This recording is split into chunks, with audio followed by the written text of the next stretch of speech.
So now that we've got our three measures, we created a scale from 0 to 100 for GNI per capita to figure out where you were. We created a scale for life expectancy at birth from 0 to 100 to figure out where you were among all the countries. And similarly, we created an interval scale for education, expected years of schooling from 0 to 100, and figured out where you were. All right? So at least now all of them are on the same scale. It's an interval scale that tells me where you sit in a scale of 0 to 100, 0 to 100, 0 to 100 in each of these items across these countries. Now I have to combine them, which means I have to decide the importance I will give to each item. I could decide education is twice as important as GNI per capita, so I could give it a scale of 2. Or I could decide, no, healthcare is the one that's most important. I'm going to make that count for 3 times as much as the other things, right? So I now need to decide on my weights. And there's no reason to assume that the weight should be everything is equal, 1, 1, 1. You can change the weights depending on what you think is more or less important. But when it came to the HDI, after a lot of political debate in the United Nations about what should be or not be more important, because remember, the United Nations is a collection of countries, and one country is saying, no, let's make healthcare most important, and another country is saying, look, GNI, wealth, that's what matters. So there's been a lot of debate about weighting. Weighting is an actual ethical, political process. And in this case, we just did 1/3 each out of the total, that is 1, 1, 1. They're all going to count the same. I'm not going to decide that education is more important. I'm not going to decide health is more important. I'm not going to decide wealth is more important. I'm going to make all of them the same. This turns out to actually be a debate when it comes, for example, to some of the other indices we'll look at later on about what we are giving importance to and what we are not. But for the HDI, we have given all of them the same importance. Now I have to decide how to combine these in order to get my final combined index. And for the HDI, I'm going to use a geometric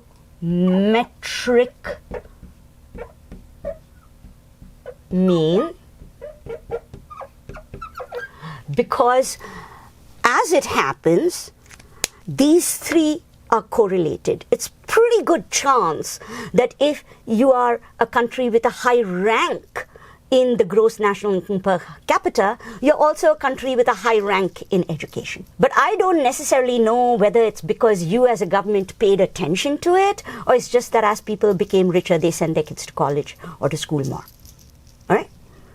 So in order to get that kind of understanding about how my policy is working, I'm going to use a geometric mean as opposed to the arithmetic mean. We'll come to the arithmetic mean later when we come to measures of central tendency and dispersion. But for now, just remember this. Out of all the measures, you can use an average, which is simple, which is what you do when you do your GPA, right?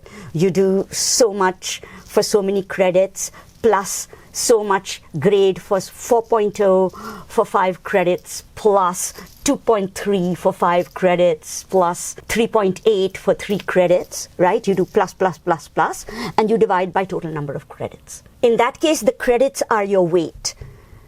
5, 5, 5, 5 means that each class is equally important. But if one class got 3 credits, it means a bit less important in your GPA than another class. And you do a simple mean. But the assumption there is there's no necessary correlation between your class grades, right? The assumption is there is no rule that says just because I got a good GPA in math, I will also get a good GPA in English literature, right? They're just considered to be distinct classes with distinct professors, distinct syllabi. And so doing better or worse in English has nothing to do with doing better or worse in math. Doing better or worse in women's studies has nothing to do with doing better or worse in business. Completely separate. No correlation. But in this case, there's correlation. So we're going to do the geometric mean, and the geometric mean has the following property. So the geometric mean, instead of doing addition like you do for your GPA, it does multiplication. Item 1. And in this case, the weight is 1. I'm going to multiply that by item 2.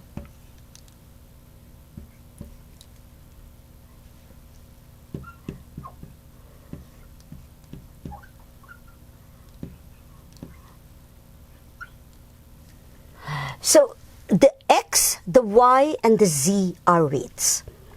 So what I'm saying is, if item 1 only counts for 1, I will multiply it only once, power of 1.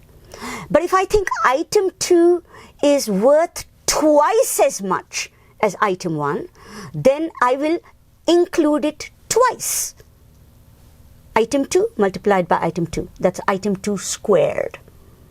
If I think item 3 is worth 3 times item 1, I will multiply it 3 times into this. Item 3, item 3, item 3. That would be cubed. X, Y, Z. These are your weights. 1, square, cube, whatever it is. In this case, it's all 1, 1, 1.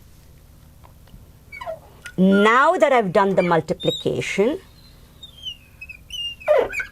I will then have to convert it back to the original unit, which means I will have to take the root, in this case X plus Y plus Z, which is the total number of times any item got counted. 1, 1, twice, thrice. If I had different weights, it would be 1 plus 2 is 3, plus 3 is 6.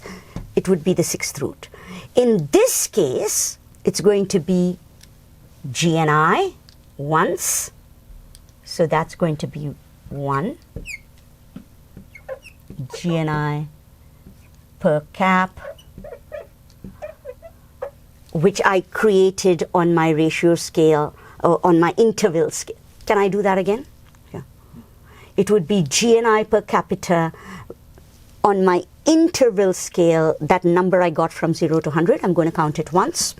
Item 2, life expectancy at birth,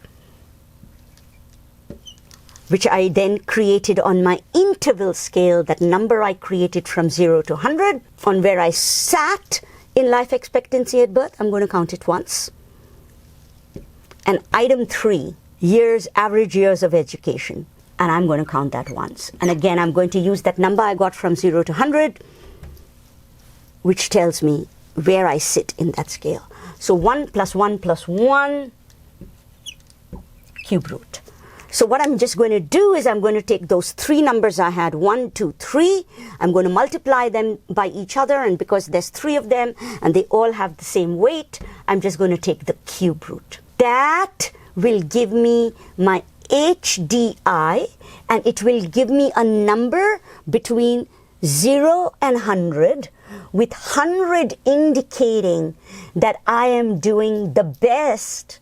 Usually some countries may even have a number a little bit higher than 100 because of the way these scales work. And I'll talk about that in class if you have questions. And it may be that no country gets 100 because a country is doing really well in one and it's 100 in this one, but it's actually only doing 80 in that one and it's doing 92 in that one. So it's not going to actually end up as 100, right? So what we need to think about is that part of what's going on here is we are coming up with an interval scale where we are ranking countries from 0 to 100 to say, okay, if you got a 0, and most countries will not be at 0, they will not be a 0 country, because that would mean that country had to be 0 here, 0 here, 0 here. But usually countries might be 0 here, and maybe they are 30 here, maybe there are 50 there, whatever, right? So what we're going to get, though, in that 0 to 100 scale is, where does your country land in terms of meeting our human development goals? So this is how we do the Human Development Index.